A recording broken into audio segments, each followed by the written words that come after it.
from stomping on a woke opinion. She screamed out, "You are a asshole for saying these things." I said, "Oh my God, I'm gonna kick this bitch in the face." To humbling Eddie Murphy on his own SNL monologue. You know, I followed your blueprint for my entire career. Did you? Yeah, I became the biggest star on television and then I quit. Here are 10 Dave Chappelle harsh comebacks that shattered egos, starting with a loud girlfriend who Dave shut down for the rest of her life. Huh? I seen your girl bubbling. She's drunk as hell, buddy. Listen, sir, I don't know what she's saying, but just take my advice. Get some water in her, or you're gonna have some dry pussy when you get home. His dick gonna be shaved the fuck up tomorrow. But while this heckler voiced her disagreement, the next one decided to go full contact with it and got stopped for it. Ladies and gentlemen, make some noise for hip-hop history.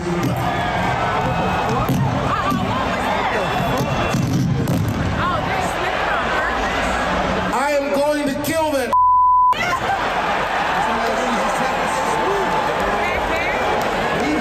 Wait, I gotta see this. Despite almost going down with the attack, though, Dave came back equally as strong. Thank God that was clumsy. He's back there getting stomped.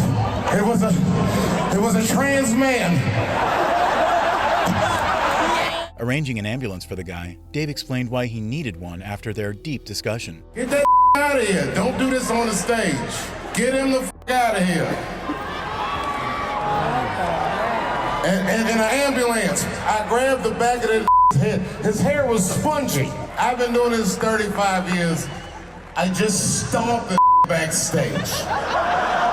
Always wanted to do that. When the guy's motive was revealed, however, it became apparent that Dave's trans joke might not have landed too far off. A local man accused of attacking Dave Chappelle on stage says he was triggered by the comedian's jokes. Lee spoke from the Twin Towers Correctional Facility saying, "I identify as bisexual and I wanted him to know what he said was triggering. I wanted him to know that next time he should consider first running his material by people it could affect." While the bi-furious assaulter tried to attack Dave himself, this news site tried to tank his esteem, only for Dave to edit the editor himself. I don't know if you ever saw on TMZ the big headline, "Dave Chappelle drunk on stage in Detroit."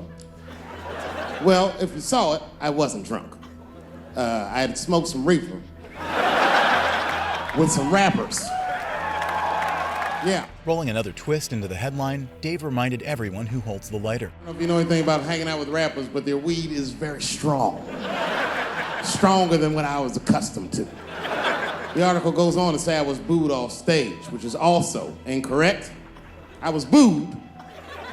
I did not leave.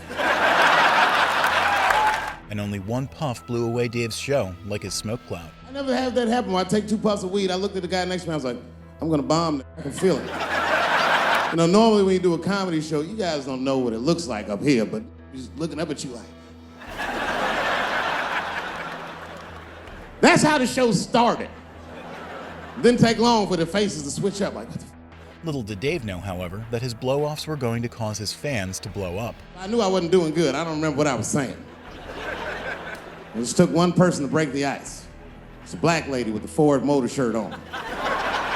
She stood up suddenly. "F you, Dave Chappelle." I said, "Excuse me?" She said, "I worked all week for this and this show sucked." With his entire crowd in pitchforks, Dave crashed down from his high, directly onto his crowd's expectations. The whole crowd band together and started chanting, "We want our money back. We want our money back." I said, "Oh, shit." I snapped out of it. "Good people of Detroit, hear me, you will never get your money back." That. Disappointed from blowing smoke, Dave decided to help everyone blow bubblegum instead. Said, "I'm like Evel Knievel. I get paid for the attempt." I didn't promise this would be good.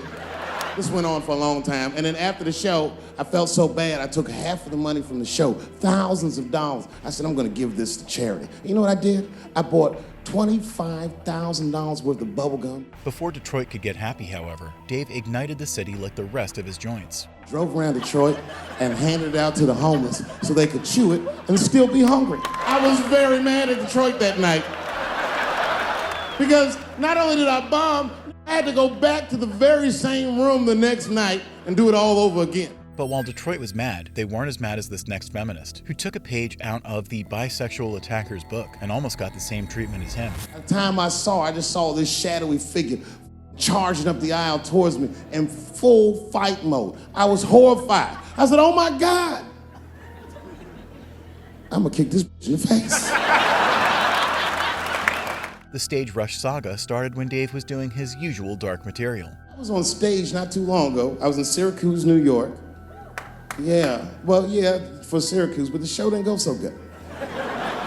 All because I was talking about Bill Cosby a little bit. Not a little bit, I'll be honest. Talked about him for like maybe 25 minutes. When that material triggered a Karen, Dave said sorry, not for his jokes, but for her. And a woman stood up in the back of the room and she screamed out, "You are a fucking asshole for saying these things." I know. Instantly I felt, like bad. Not bad about what I was saying. I just felt bad, like, oh, that's too bad she doesn't like the show. When things took a physical turn, though, the trigger sprinter was this close to being victim 2.0 of the Chappelle stampede. Not only did she say that, she was rushing the stage. By the time I just saw this shadowy figure charging up the aisle towards me in full fight mode. I was horrified. I said, oh my God, I'm gonna kick this bitch in the face. With security restraining the stage rager's body, Dave's response silenced her mouth. Lucky for me, I didn't have to. Security tackled her, but it was a really horrifying scene. Scuffle ensued, and then, finally, she screamed out to me, "Women suffer." I said, I know. Echoing his message to the rest of the feminists, Dave let them know he was on their side. And ladies, I need you to know that I know. Seriously, there's a lot of men in this room that identify themselves as feminists. I would include myself in that. Don't ever forget, we all have mothers and daughters and sisters and wives, and we want to see all these women do well. And Dave let the justice junkie know how ironic her outrage was. As this woman was wrestling and screaming at me, I started to take offense. And I'm gonna be honest, race was involved. She was a young white woman, well-intentioned, but it's like not thinking it all the way through. How the f are you going to yell at a black man about discrimination? Agreeing with all her takes, Dave almost switched to feminism himself until he heard the last line. She didn't get it. She just kept going. Women suffer. I know. Women suffer. Same team. Women suffer. I know. And this is where she went too far. We suffer just like you. Slow your roll. Before security took her away, Dave shared one final lesson on suffering. Suffering is suffering. What's the difference? I said, come on, white woman, you know what it is. You was in on the heist, you just don't like your cut. You suffer, I suffer. You suffer, I suffer. That's how it works. Can't do comparative suffering. Just like this woke Karen misinterpreted his words for outrage, another blogger from her species did the same to slander Dave. Recently, I got attacked online by some gay bloggers, and it hurt my feelings. I have no problem with gay people, but I fucking hate bloggers. I'm not saying it because this person was gay. They was acting like a bitch online. They was like mischaracterizing my jokes, trying to make a point off of me. Soon, Dave typed out his own heinous allegations, according to the blogger. Yo, I'm your ally, motherfucker. I'm not trying to stop gay people. I got better shit to do. This motherfucker was saying things to try to get gay people to beat me up. Seriously, he was like, Dave Chappelle's jokes. I don't know how he actually talks. I'm just making his voice up. Dave Chappelle's jokes were an affront to the manhood of all gay men. Fact-checking the headline live, Dave explained what he really thought of gay people. What the fuck does that mean? I didn't say anything that would allude to gay men not being men. I know you men. In fact, what could be manlier than fucking another guy in the ass? It's the most gangster shit I've ever heard of in my life. On that same gangster note, Bill shared the story of a classmate who took a sharp left from gang signs to rainbow flags. Okay, I've been through this before. I had a friend from high school. Now, in high school, this guy was a thug, Will, right? He was a fucking dope boy. He did it all. He's a wild dude. People used to be very scared of him. And then after high school, word on the street was he'd come out the closet. I personally didn't believe it. With their mini-school reunion, Dave asked the guy a question that quizzed him since high school. I bring him up because last year, he calls me out of the blue like, yo, what's up, man? I got your number from so-and-so, and I heard you're gonna be in New York doing a show. Could I get some tickets? I was like, fuck yeah, get some tickets, man. How you been? And I was about to hang up, and I couldn't resist. I was just like, Hey, nigga, I heard you was gay. What's going on with that? But little did Dave know how much he would regret asking that question. And I wish I didn't ask. Because he sounded like he was dying to talk about that shit. And he had a long story about it. But I was trying to sound supportive, but I didn't really know what to say. So I was just like mumbling throughout this conversation. I was just like, well, you know, you gay, man. You just gay. When Dave tried executing an exit strategy, though, it almost put him on the hood hit list. This went on for a while, and then finally I had to say something like definitive to get him off the phone. And I was like, hey, man, you know what? Don't let people get you down, all right? And the next time someone tries to make you feel bad about yourself, just remember, everybody's funny to somebody. He didn't like that shit. Fortunately for Dave, he had a plan B ready to fall back on. He's like, what the f does that mean? I said, huh? He said, you saying I'm funny, motherfucker? I said, no, that's not what I'm saying. I'm saying everybody's different. He said, you ain't say different, nigga. You said funny. What's so fucking funny about the way I fuck? And I said, hey, man, I feet. He said, what? Instead of backing off, however, Dave finished his story by doubling down Quentin Tarantino style. Oh, this is not a joke, ladies and gentlemen. I get women to squeeze their feet together like this, and I fuck them right in that little space in their feet. But you can't build a community behind that. There's no flag for us. Unfortunately for Dave, that wasn't the only time a reporter twisted his punchlines into clickbait, and it happened again when he was sharing why he voted for Hillary in the 2016 election. I voted for her because I liked what she said vastly better than I liked what he said. But to be honest with you, at that point, that shit was like watching Darth Vader do the I Have a Dream speech. And Dave let the audience know how it felt choosing the lesser of the two evils. That bitch is mean as hell. She had already Karate Kid swept Bernie Sanders' legs from underneath him. Boy, it was hard voting for that shit. It didn't feel bad voting for her, but it didn't feel as good as it should have. She was gonna be our first woman president. They were gonna make coins out of this bitch. The metaphor Dave gave to his voting process, though, caught everyone off guard. And somehow she just missed the dunk.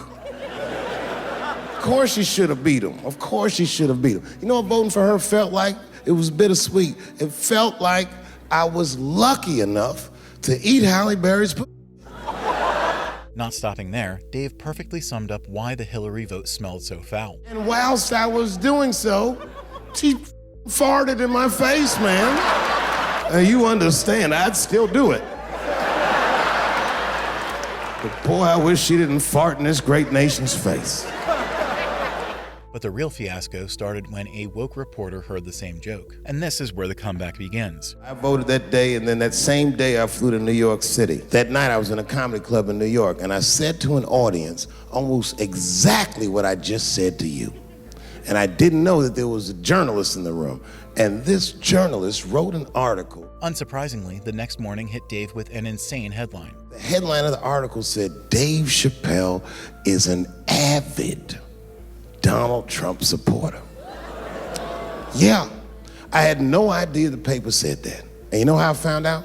My wife called me from Ohio the next morning in a goddamn panic. Instead of getting shocked, however, Dave was just relieved it wasn't another cancellation. David, what the f is going on in New York? I said, I'm being good, but what have you heard?